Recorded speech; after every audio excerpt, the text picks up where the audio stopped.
Mark Loy. I'm the co-founder of Answers in Genesis, along with Ken Ham and Mike Zovath. One of the outreaches of Answers in Genesis is the Creation Museum, just west of the Cincinnati airport.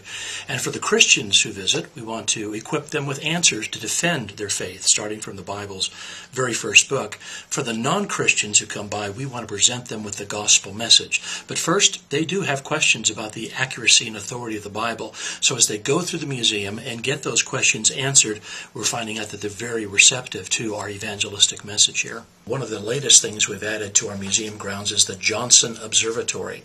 We have in there a number of telescopes, but perhaps the best known one is what's called the Johnsonian telescope. It was invented and designed by Lyle Johnson in the 1940s. This one here has historic value not only because it's the first one, but in the 1960s, NASA used it in their Project Moonblink. Before astronauts were going to go to the moon, a number of things needed to be determined, including whether or not there were hazardous gases that might be emanating from the moon.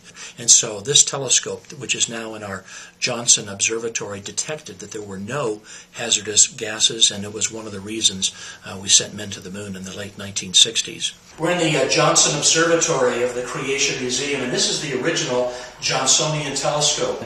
We recently added it to the Creation Museum, not only because of its historic value, but this 16-inch telescope will be used in the evenings so we can do special astronomy programs. And that's because our planetarium inside the Creation Museum has drawn over 1 million visitors in 5 years. There's a huge interest in the topic of astronomy and the Bible, and it's wonderful to have an addition like this Johnson telescope.